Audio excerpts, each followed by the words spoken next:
Use your sister's card, Mom said, pressing my debit card into Jake's hand. It's got plenty in it. Jake grinned, already imagining the adventure. He charged straight to Summit Van Creations, piled his cart high with a custom van conversion and top-of-the-line camera gear.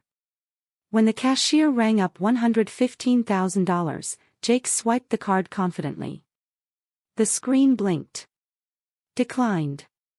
I, Emma, 32, stared at him.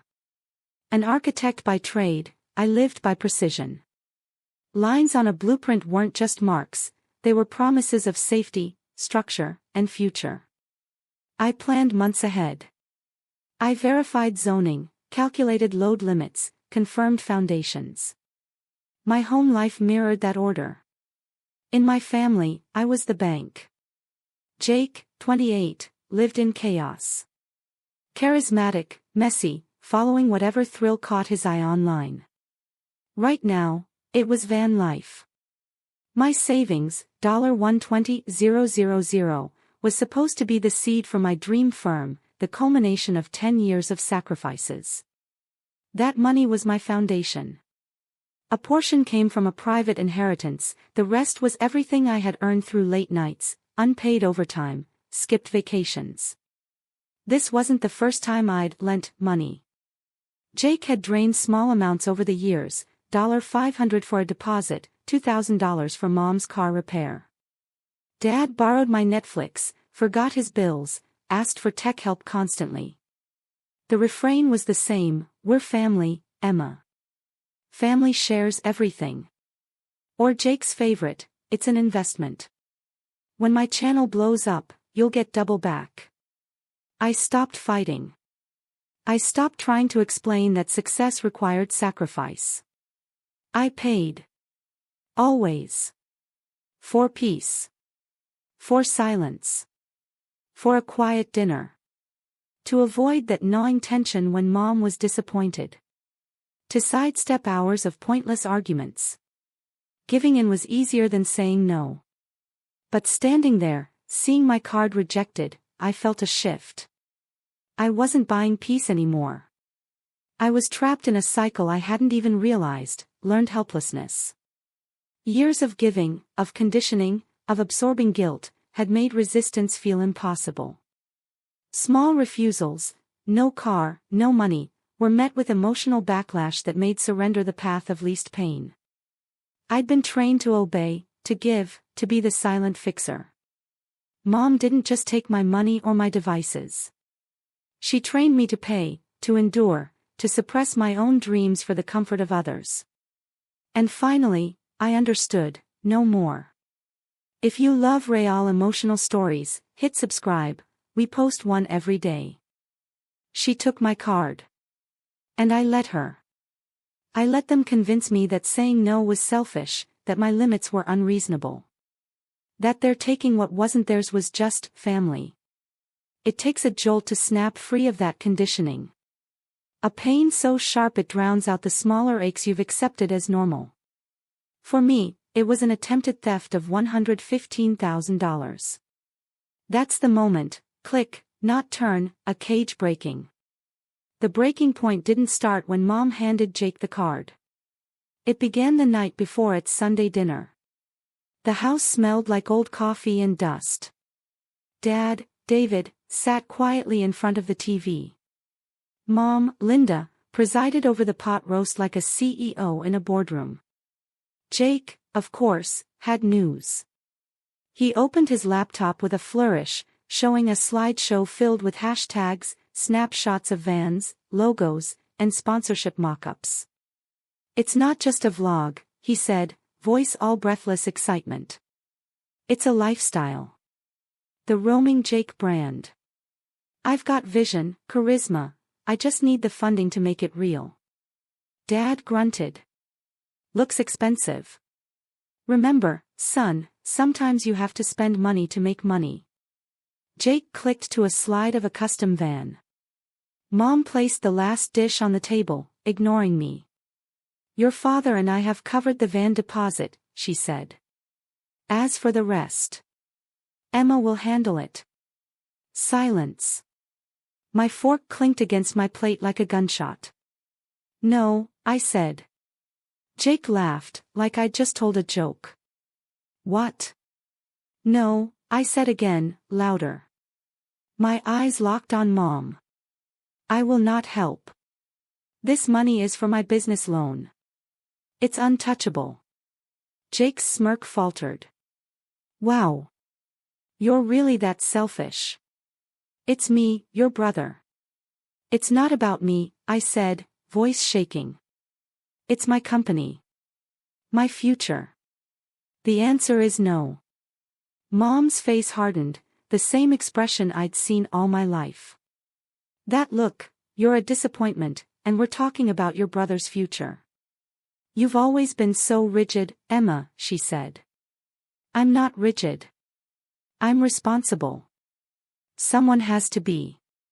I stood, leaving my untouched dinner. The money isn't available. This conversation is over. I heard her sharp hiss, Emma, sit down. I didn't. The next day, I was at my desk, finalizing the loan paperwork. My purse was in my old room closet. Mom appeared without knocking. Your brother's upset, she said. He'll get over it, I muttered, eyes on the screen. She moved closer to the closet. You just don't understand. Sometimes you have to trust people. He'll get it eventually. I nodded. Okay, Mom. I heard Jake's car roar across the gravel driveway. An hour later, I reached for my wallet. The debit card linked to my $120,000 collateral account was gone. Panic surged. I ran through the house. Mom. Where's Jake? He's out, excited to start his project, she said casually from the kitchen. What project? Where's my card? She turned. No pretense. Emma, stop being dramatic. He borrowed it. He'll pay you back when the vlog takes off. I could barely breathe. I grabbed my phone. Called Jake, straight to voicemail. Dialed my bank. Before I finished, my phone buzzed, fraud alert. Did I just spend $850 at Horizon Drones? I hit no, another alert, $115,000 pending at Summit Van Creations. Pending, not declined. I bypassed the automated system, kept pressing 0 until a human answered. My voice trembled but was firm. This is Emma. My card has been stolen, by my brother, $115,000 pending. I did not authorize this. Freeze the account. Now. I don't remember driving. Just knuckles white on the wheel, my breath loud in the silent car. I parked crooked, tires scraping the curb, and stormed into Summit Van Outfitters. The air smelled like fresh carpet and sawdust. There they were. Jake leaned against a massive charcoal gray custom van, solar panels on the roof, full kitchen inside, grinning with a new camera aimed at himself.